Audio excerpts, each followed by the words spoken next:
తిరుమల పవిత్రతకు రాజకీయ మలినం మనం చూస్తూ ఊరుకుందామా? దేవాలయాలు రాజకీయ పునరావాస కేంద్రాలుగా ఎందుకు మారిపోయాయి? ప్రపంచవ్యాప్తంగా కోట్లాది హిందువుల ఆరాధ్య దైవం తిరుమల శ్రీ వెంకటేశ్వర స్వామి దేవాలయం. ఆలయం అనేది భక్తికి కేంద్రం కావాలి, కానీ ప్రభుత్వాల రాజకీయ పునరావాస కేంద్రాలుగా ఎందుకు మారిపోయాయి? గత 5 ఏళ్ల జగన్మోహన్ రెడ్డి విధ్వంస పాలనలో తిరుమలలో చోటు చేసుకున్న అపచారాలు, అవినీతి ఆరోపణలు, వ్యవస్థల వైఫల్యం ఇవి కేవలం పరిపాలనా లోపాలుగా మాత్రమే కాదు, ధార్మిక వ్యవస్థపై జరిగిన దాడులుగా చూడాలి. కల్తీ నెయ్యితో లడ్డూ తయారీ నుంచి పరకామణి దొంగతనాన్ని చిన్న విషయంగా తేల్చటం వరకు ఇవన్నీ తిరుమల పవిత్రతపై పడిన మచ్చలే. ఇంకా దారుణం ఏంటంటే, దొంగ చేత ఆలయానికి ఆస్తులు రాయించాం అని గొప్పగా చెప్పుకోవటం. దొంగతో రాజీ పడటం పాలన కాదే, అది వ్యవస్థల పరాభవం. రక్తంతో రాసిన అపచారం పరకామణి కేసులో ఒక కాపలాదారుగా ఒక సిఐ మృతి చెందటం హత్య, ఆత్మహత్య ఏదైనా కావచ్చు, కానీ ఆలయ వ్యవహారంలో రక్తం చెందటం అంటే వ్యవస్థ ఎంతగా కుప్పకూలిపోయిందో చెప్పే నిశ్శబ్ద సాక్ష్యం సిఐ మృతి. ఇంత జరుగుతున్నా నిత్యం ప్రవచనాలు చెప్పే పీఠాధిపతులు, ధార్మిక నేతలు పెదవి విప్పలేదు. ఐవీఆర్ కృష్ణారావు, అరవ సుబ్రహ్మణ్య స్వామి లాంటి రాజకీయ దళారులు తేలుకుట్టిన దొంగల మాదిరి నోట్లో గుడ్డలు కుక్కుని మౌనంగా ఉన్నారు. ధర్మం కోసం గళం విప్పాల్సిన చోట వారికి సౌకర్యం కోసం మౌనం పాటిస్తున్నారు. తెలుగునాట టీవీ5 ఛానల్ను అప్రకటిత అనధికార తెలుగుదేశం ఛానల్గా భావించేవారు ఉన్నారు. జగన్ పాలనలో టీవీ5 చైర్మన్ బిఆర్ నాయుడు ఆ ఛానల్ ప్రస్తుత సీఈఓ మూర్తిపై కేసులు, వేధింపులు, విచారణలు వైసీపీ పాలనలో జరిగాయి. కూటమి ప్రభుత్వం కొలువుదీరింది. TV five chairman B R Naidu TTD chairman అయ్యారు. టీడీపీని వ్యతిరేకించే ప్రతి ఒక్కరూ బిఆర్ నాయుడు సహజంగానే వ్యతిరేకిస్తారు.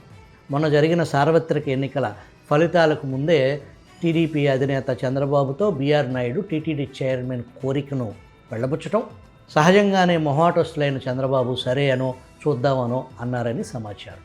కూటమి గెలుపు కోసం, అంతకుముందు అమరావతి ఉద్యమం కోసం టీవీ5 పూర్తిగా అంకితమైన విషయం అందరికీ తెలిసిందే. కూటమి పార్టీల నుంచి ఎటువంటి ఆర్థిక సాయం పొందకుండా టీవీ5 తన హార్దిక వార్తా కథనాల ఊచకోత ప్రసారాలు చేసింది. కూటమి ప్రభుత్వం ఏర్పాటైంది. ముఖ్యమంత్రి చంద్రబాబు నాయుడుతో బిఆర్ నాయుడు భేటీ సందర్భంగా టీటీడీ చైర్మన్ పదవి ప్రస్తావన మళ్ళీ వచ్చింది. ముఖ్యమంత్రి మదిలో బిఆర్ నాయుడిని ఎంపీగా పెద్దల సభకు పంపించాలనే ఆలోచన వ్యక్తపరిస్తే, బిఆర్ నాయుడు సహజంగానే తెలివైన వారు కాబట్టి ఆయనకు తెలుసు గట్టిగా పట్టుబట్టకపోతే ఉన్నది పోతుంది, రాజ్యసభ పోతుందని. నేను ఈ వయసులో ఢిల్లీ వెళ్ళటం కంటే స్వామివారికి ఇక్కడే ఉండి సేవ చేసుకుంటాను అనే అభిప్రాయాన్ని బిఆర్ నాయుడు వ్యక్తపరచడం, చంద్రబాబు ఏదో ఒక నిర్ణయం తీసుకోవాల్సిన అనివార్య పరిస్థితి వచ్చింది. కానీ ఆయన తీసుకున్న నిర్ణయంలో కమ్మకోలం కనిపించకూడదు. దానికి సాక్ష్యం చంద్రబాబు గారు ముఖ్యమంత్రిగా ఉండగా టీటీడీ చైర్మన్ స్థానంలో కమ్మకులానికి చెందిన వ్యక్తిని ఇప్పటి వరకు నియమించలేదు. కాంగ్రెస్ పాలనలో, వైసీపీ పాలనలో అనేక మంది రెడ్లకు టీటీడీ చైర్మన్ పదవి వరించింది.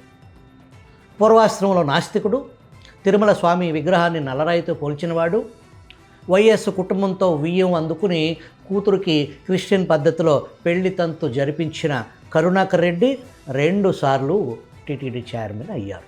జగన్ పిన్ని భర్త వైవి సుబ్బారెడ్డి కూడా టీటీడీ చైర్మన్గా వెలగబెట్టారు.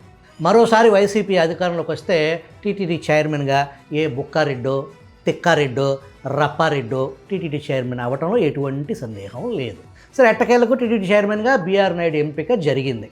అసలు ప్రశ్న ఒక్కటే, తిరుమల పాలక మండలి ధర్మానికి ప్రతినిధులా లేదా రాజకీయ బహుమతులా? ఎలాంటి వారు టీటీడీ నడపాలి?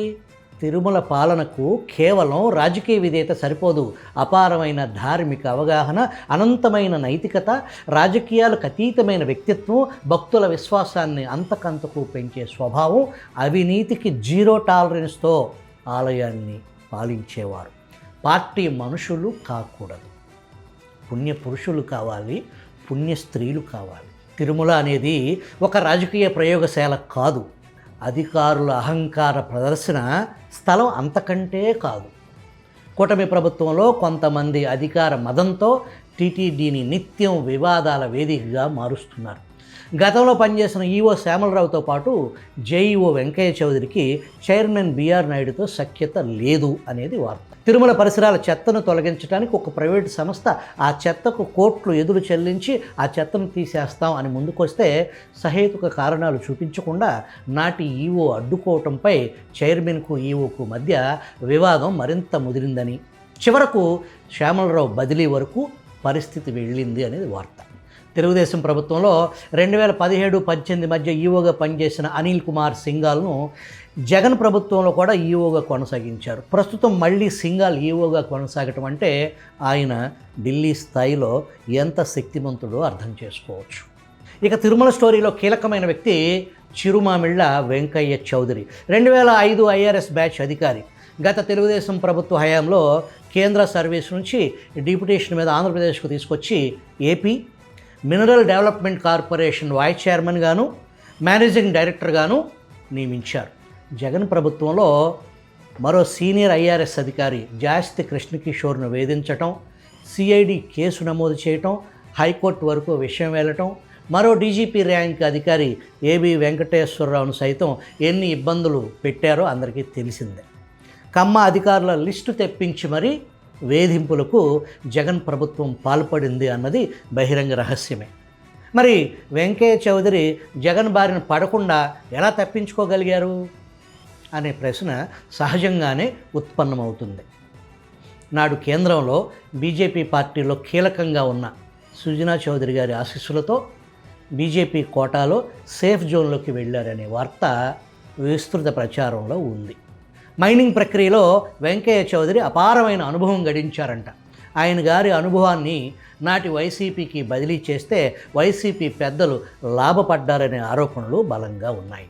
వైఎస్ జగన్మోహన్ రెడ్డి ప్రభుత్వంలో మైనింగ్ సేనరేజ్ వసూలు చేసుకోవటానికి మహేశ్వర్ రెడ్డి, గిరీష్ రెడ్డి స్థాపించిన ఏఎంఆర్ కంపెనీకి కట్టబెట్టింది జగన్ సర్కార్.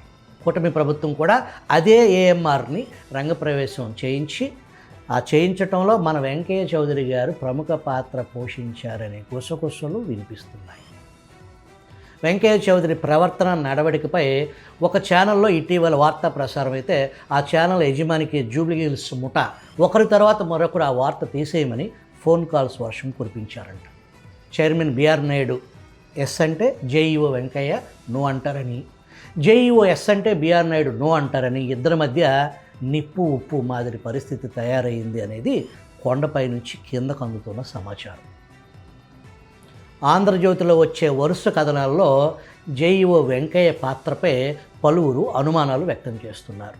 వెంకయ్య చౌదరి ప్రవర్తన గురించి ఇక్కడ ఒక విషయం చెప్పుకోవాలి. కూటమి ప్రభుత్వంలో ముగ్గురికి నామినేటెడ్ పదవులతో పాటు క్యాబినెట్ ర్యాంకు హోదా కల్పించారు.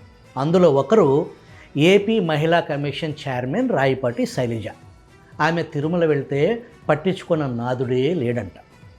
విషయం మంత్రి లోకేష్ దృష్టికి వెళ్ళింది.